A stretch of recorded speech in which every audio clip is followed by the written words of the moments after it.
मी सहमत आहे मी तुमच्या. ते ठीक आहे, कोणाचंही समर्थन करायला आणि कोणाचा प्रवक्ता म्हणून बसलेलो नाही. ठीक आहे. चुकीचं जनतेमध्ये जाऊ देऊ नका. ठीक आहे, अगदी. आणि तुमच्या मताशी सहमत आहे की कुठल्याही कीर्तनकाराचे मत जे असते त्या मतांच्या बद्दल चर्चा आता वेगळी करू, पण कुठल्याही कीर्तनकारांना तुम्ही रोखू शकत नाही की तुम्ही हे मत नोंदू नका.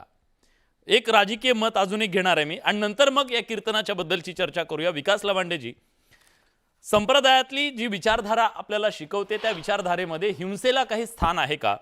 आणि जर हिंसेला स्थान नसेल तर मग हा कुठला संप्रदाय आणि मग त्या विचारांनाची हरताळ नाही का?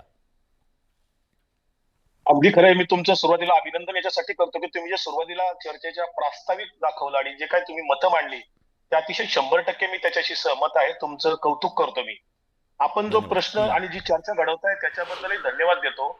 कारण वारकरी संप्रदाय आम्हा सापडले वर्म करू भागवत धर्म असं म्हणणाऱ्या संत नामदेव महाराजांनी सुरू केला. भागवत धर्माची पताका आपल्या खांद्यावर घेतली. संत ज्ञानेश्वर महाराजांनी पहिला अधिष्ठान ग्रंथ दिला. जगद्गुरु तुकाराम महाराजांनी दिला, एकनाथ महाराजांनी दिला. हे जे संतांचं साहित्य हे अधिष्ठान ग्रंथ आहे. आणि आराध्य दैवत पंढरपूरचा पांडुरंग आहे. आपण मगाशी सांगितल्याप्रमाणे पांडुरंग हा निशस्त्र आहे, वारकऱ्यांचा एकच देव आहे.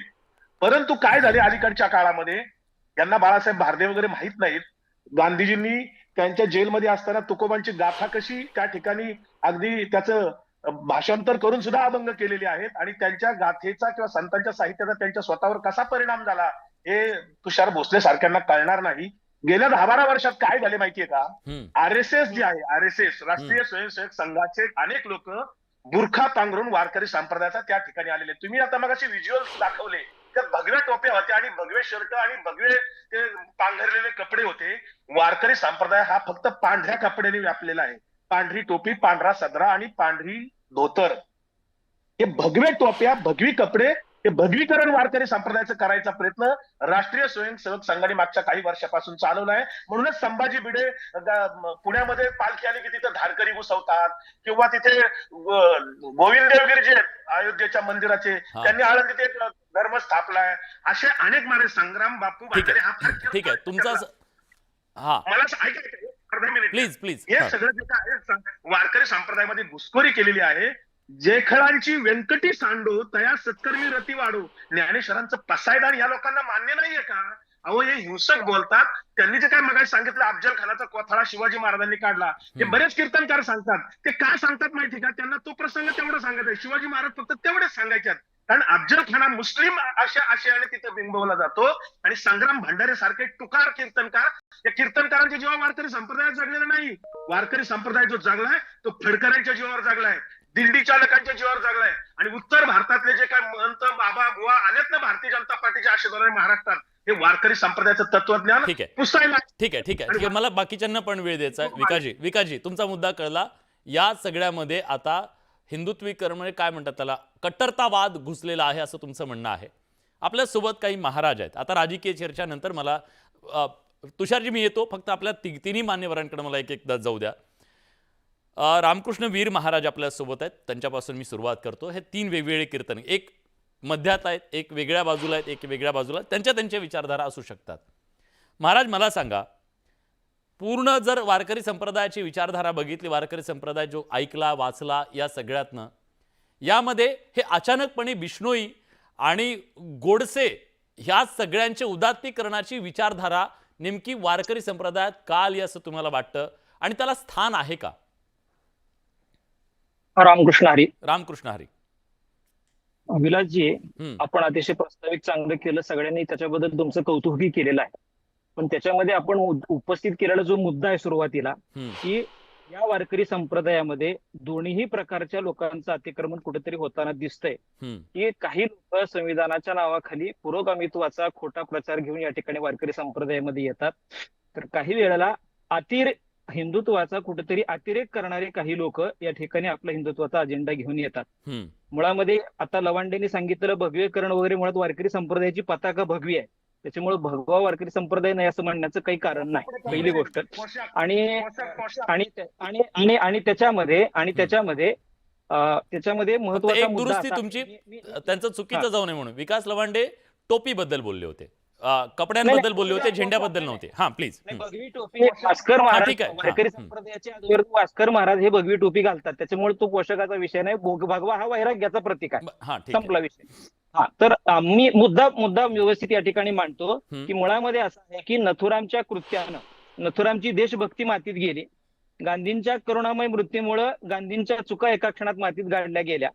तसं कालच्या पद्धतीनं काय झालेलं आहे की अनेक चांगले कीर्तनकार या ठिकाणी त्या कालच्या ज्या संग्राम बापूंच्या कीर्तनामध्ये जे विघ्न आणलेलं आहे, भजनी विक्षेप आम्हा ते मरण तुकोबराय म्हणतात, त्या विक्षेपाबद्दल अनेक जर काँग्रेसवरती किंवा त्या लोकांवरती टीका करत असताना सुद्धा नथुरामची आठवण संग्राम बापूंना कशा करता झाली मला कळत नाही. नथुरामला या विषयामध्ये ओढण्याचं काही कारण नाही. नथुराम या विषयाला त्यांनी ओढल्यामुळं त्यांनी आतापर्यंत केलेल्या वारकरी संप्रदायाच्या कार्याची माती झाली, असं मी या ठिकाणी मत व्यक्त करतो. एकटा नथुराम नाहीये वीर महाराजी, विष्णू सुद्धा आलेला आहे आता. म्हणजे काय कौतुक आणि काय मला तर कळत नाहीये. विष्णू सुद्धा यावा, त्याची कल्पना मला नाही. कीर्तनकारांनी मी आज इथं सांगतो, महाराष्ट्रात 2-4 महिन्यापूर्वीची गोष्ट आहे, कीर्तनकारांनी जातीवादी भाषण केलेत या महाराष्ट्रामध्ये. कीर्तनकारांनी या सगळ्या गोष्टीचा विचार केला पाहिजे. कीर्तनकाराला जात नसते कुठली. कीर्तनकारांनी जातीवादी भाषा बंद केली पाहिजे या महाराष्ट्रात. नक्की महाराष्ट्रामध्ये मुळामध्ये वारकरी संप्रदाय जी शिकवण शिकवतो, मुळामध्ये वारकरी संप्रदायाचं जे तत्वज्ञान आहे, हिंदू धर्माचा तत्वज्ञानाचा वारकरी संप्रदाय हा पायिक असला, तो त्यातला उपासना पंथ असला, वारकरी संप्रदाय मुळात जी उपासना करतो, वारी करतो. एक राऊंड उद्या सगळ्यांचं म्हणणं घेऊया, मी येतो. हा, हे सगळे ग्रंथ सगळे हिंदू धर्माची तत्वज्ञानाची उपासना करत असताना वारकरी जो उपासना करतात त्याच्यातून ऑटोमॅटिक योग्य पद्धतीनं या ठिकाणी धर्माचं तत्वज्ञान लोकांपर्यंत जातं. वेगळ्या पद्धतीनं कुठलाही राजकीय अजेंडा घेऊन किंवा कुठल्याही एका निवडणुकीच्या पुरतं कीर्तनकारांनी कुठलाही राजकीय प्रचार करणं हे चुकीचं आहे. वारकरी तशा पद्धतीनं करत नाहीत. वारकरी संप्रदायाची भूमिका ही विवेकपूर्ण आचार संपन्न समाज निर्माण करण्याची आहे. मग अविवेकी लोक घुसले का? अविवेकी लोक घुसलेत का?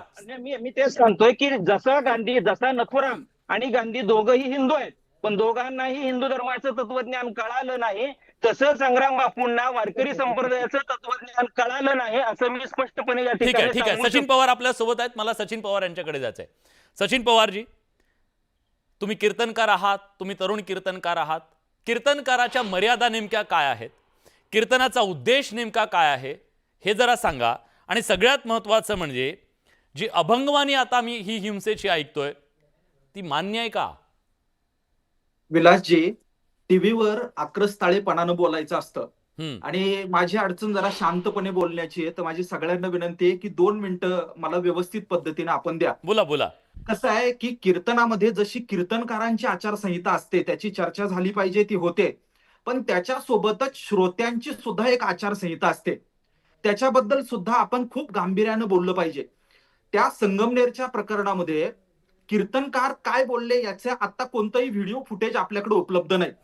ज्या पद्धतीने विरोधक सांगतायत त्या पद्धतीनं जर कीर्तनकार बोललेले असतील किंवा तशा पद्धतीनं काही जर असेल वादग्रस्त, तर ते वारकरी चौकटीमध्ये तपासलं पाहिजे. आणि दुसरं, कीर्तन सुरू असतानाच मध्ये उठून बोलणं हे वारकरी परंपरेमध्ये श्रोत्यांच्या चौकटीमध्ये नाही. कीर्तनकारांच्या संदर्भानं एकनाथ महाराजांचं प्रमाण सगळ्यांना माहिती आहे. मात्र मी आज 3/10/1966 मामासाहेब दांडेकरांनी कीर्तनकारांच्या आचारसंहितेबद्दल विद्यार्थ्यांच्या समोर एक भाषण केलं